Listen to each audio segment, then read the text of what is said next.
চতুরঙ্গ কলকাতার পক্ষ থেকে সকল দর্শক স্বাগত। আমি আপনাদের প্রিয় মৃত্যুঞ্জয়।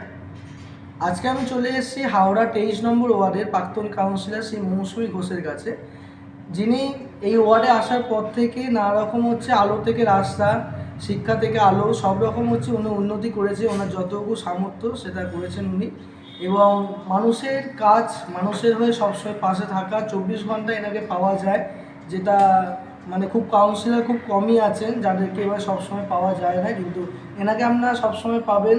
এনার যে কোনো আপদে বিপদে উনি মানুষের পাশে ঘরের মেয়ে হিসেবে সবসময় থাকেন, এবং উনি যতটা পারেন মানুষদের সাহায্য করেন, ওনার ওয়ার্ডের মানুষদের। তা আমি পেয়ে গেছি ওনাকে। নমস্কার ম্যাডাম। আমি প্রথমেই যাব যে আপনি যে 23 নম্বর ওয়ার্ডে যে এত সুন্দর একটা কাজ করছেন, আলো থেকে রাস্তা, এত মানুষের যে উন্নতি, এবং মানুষের পাশে সবসময় আপনি থাকেন, ডাকলে সাড়া পাওয়া যায়। আমরা যেটুকু আস্তে আস্তে শুনলাম আপনার ব্যাপারে, তা কি বলবেন এত মানুষের যে ভালোবাসা আপনার, এবং রাস্তা যে এত আলো বা রাস্তা যে এত সুন্দর করছেন আপনি? আমি 23 নম্বর ওয়ার্ডের প্রাক্তন কাউন্সিলর মৌসুমী ঘোষ বলছি। 2002 সাল থেকে আমি এই জায়গায় আছি। আমার প্রয়াত পিতা স্বর্গীয় অসীম রায়, তিনি দীর্ঘদিন এই জায়গার কাউন্সিলর, বিরোধী দলের নেতা, হাওড়া জেলা ডিস্ট্রিক্ট কংগ্রেসের সভাপতি ছিলেন। তিনি মারা যাওয়ার পর 2002 সালে আমি বাই ইলেকশানে নির্বাচিত হয়ে আসি। তারপর থেকে 2003 সালে হয় জেনারেল ইলেকশন। তারপর থেকে আমি 2013 যতদিন ইলেকশন হয়েছে ততদিন আমি জাতীয় কংগ্রেসের একজন কাউন্সিলর হিসাবেই ছিলাম, এবং 13 সালে আমি আমার মমতা ব্যানার্জির আদর্শকে আমি অনুপ্রাণিত হয়ে 2013 সালে আমি তৃণমূল কংগ্রেসে যোগদান করি নির্বাচনের পর। সেই থেকেই আমি এখনও পর্যন্ত বর্তমানে তৃণমূল কংগ্রেসের একজন প্রাক্তন কাউন্সিলর হিসাবেই নিজেকে রাখছি। এলাকার মানুষের কাজ করতে, আমার মানুষকে পরিষেবা দিতে, এটাই আমার একমাত্র লক্ষ্য ছিল প্রথম থেকেই। তাই আমি কাজ করতে ভালোবাসি, এবং তখন থেকে আজ অবধি প্রত্যেকে সহযোগিতা করেছে। আমাদের আধিকারিক থেকে আমাদের সরকার প্রত্যেকেই আমাকে সহযোগিতা করেছে, তাই আজকে আমি এই কাজ করতে পেরেছি।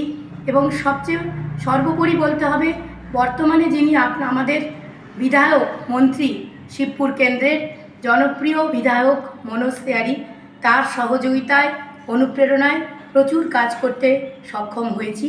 এবং আমার ওয়ার্ডে এখনও পর্যন্ত মোটামুটি আমরা মানুষের চাহিদা অনুযায়ী কাজ করার চেষ্টা করেছি। এরপর বাকিটা বলবে এলাকার মানুষ, জনগণ। এটাই আমি ভালোবাসি মানুষের জন্য কাজ করতে, তাই আমি এইভাবেই কাজ করে এগিয়ে যেতে চাই।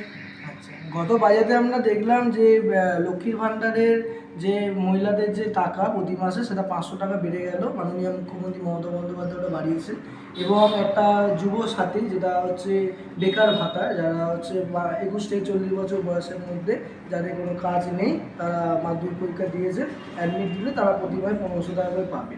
তা এগুলা ব্যাপারে আপনি কী বলবেন, কত হিসাবে?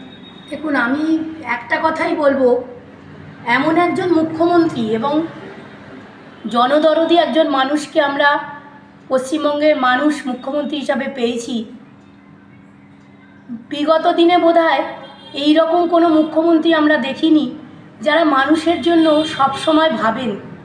তিনি সবসময় মহিলাদের জন্য ভেবেছেন, বেকার যুবকদের কথা ভেবেছেন, ছোট ছোট শিশুদের কথা ভেবেছেন, সবুজ সাথী, স্বাস্থ্যসাথী, যারা মানুষ অসুস্থ হচ্ছে, প্রত্যেকটা প্রকল্প কিন্তু আজকে তার জন্য দাঁড়িয়েছে। এবং লক্ষ্মীর ভাণ্ডার নিয়ে তো কিছু বলার নেই। সাধারণ এলাকায় প্রত্যেকটা মহিলার কাছে গেলে আপনারা তার রিভিউ পাবেন যে তারা কতটা খুশি। একটা বাড়ির মহিলারা যে এই টাকাটা বাড়িয়ে 500 টাকা করা হয়েছে, বর্তমানে তারা 1500 টাকা করে পাবে। এবং এই যুবসাথী প্রকল্প, বেকার যুবকদের মাধ্যমিক পরীক্ষা দেওয়ার পরে তাদের যখন কিছু করার থাকে না, তাদের হাতে এই পয়সাটা তুলে দেওয়ার জন্য আমাদের মাননীয় মুখ্যমন্ত্রী কিন্তু এগিয়ে গেছে। 21 থেকে 40 বছর বয়স পর্যন্ত যারা বেকার যুবক থাকবেন তাদের জন্য এই প্রকল্প। এটা বলার কিছু নেই। আমি কি বলবো, এটা ধন্যবাদ জানাবার আমাদের ভাষা নেই। দিদি এইরকমভাবে এগিয়ে চলুক, আমরা তার পাশে সবসময় আছি। আর এবার চলে যাবো যে এসআইআর এর ব্যাপার নিয়ে, যে এসআইআর এ তো প্রচুর মানুষের হয়রানি, এবং তাদের বাবার নাম, মায়ের নাম এবং তাদের পূর্বপুরুষের নাম, এগুলো নানারকম বার করতে হচ্ছে। এবং সেই এসআইআর যে ফাইনান্সিয়াল লিস্টের ডেটটা তো বারবার পিছিয়েই যাচ্ছে, তা এটা নিয়ে কি বলবেন? দেখুন, এখানে একটা কথাই বলবো, আমাদের কেন্দ্রীয় সরকার এই আমাদের রাজ্য সরকারের বিরুদ্ধে যে চক্রান্ত নিয়ে এসআইআরটা শুরু করেছিলেন, আমার মনে হয় না কিছু লাভ হলো। শুধু মানুষকে, সাধারণ মানুষকে হয়রানি, ঘন্টার পর ঘন্টা লাইন দিয়ে দাঁড়িয়ে তাদের মানে শুনানি হচ্ছে, এগুলোর কোনো প্রয়োজন ছিল বলে আমার মনে হয়। আমরা এই এলাকায় দীর্ঘদিন ধরে বাসিন্দা, প্রত্যেকটা মানুষ আমাদের কাছে অভিযোগ করছে এবং এই এসআইআর নিয়ে প্রত্যেকটা মানুষের পাশে কিন্তু তারা কেউ দাঁড়ায়নি এলাকার। আমরাই রাজ্য সরকারের পক্ষ থেকে আমরা প্রত্যেকটা এলাকায় যারা সাংগঠনিক দায়িত্বে আছে তারাই কিন্তু মানুষের পাশে দাঁড়িয়ে আমরা এই কাজটা করেছি। তবে আমার মনে হয় যতই এসআইআর হোক, আমাদের কিন্তু কোনো রকমভাবেই কোনো এফেক্ট আমাদের পশ্চিমবাংলাবাসীর উপর পড়বে না। যে যেখানে আছে সে সেরকমভাবেই থাকবে। আচ্ছা, সামনে ইলেকশন ভোট, বিরোধী দলেরা বলছে যে এবারে নাকি তৃণমূল কংগ্রেস নাকি একটি ভোটেও জিততে পারবে না এবং এবছরে মানে তৃণমূলের বিদায় যাকে বলা হয়, তা এটা নিয়ে কি বলবেন? দেখুন, আমার কিছু বলার নেই। মানুষ স্বতঃস্ফূর্তভাবে ভোট দেবে।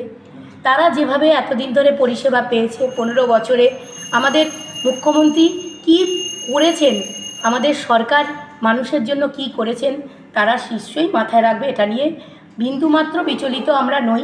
আমরা আশাবাদী যে আমরা আবার বিধানসভায় আমরা আসব, আমাদের সরকার আবার আসবে এখানে। আচ্ছা, আর আমি লাস্ট প্রশ্ন একটা যাবো, যে সামনে তো আমার হাওড়া ভোটটা তো আমি আটকে আছে, হাওড়া ভোট হলে নিশ্চয়ই আপনি টিকিট পাবেন এবং অবশ্যই আমরা আশা রাখছি যে আপনি জিতবেনও। এরপরে হচ্ছে এলাকার মানুষের জন্য আর কতটা কী করবেন এবং আপনি আগামী দিনে কতটা কী করতে চান এলাকার মানুষের জন্য? দেখুন, ইচ্ছা তো অনেক কিছুই থাকে, আমিও ইচ্ছা আছে। কিছু কিছু জায়গায় এখন একটু হাইমাস লাইটের অভাব আছে, সেইগুলো আমাদের বিধায়ককেও আমরা জানিয়েছি। উনিও আশাবাদী, উনিও বলেছেন দেবেন।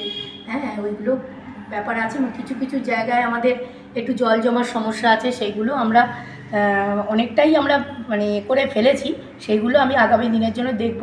তারপর সবচেয়ে বড় কথা, আমাদের ওয়ার্ডটা একটা অন্যরকম বর্ধিষ্ণু এলাকা।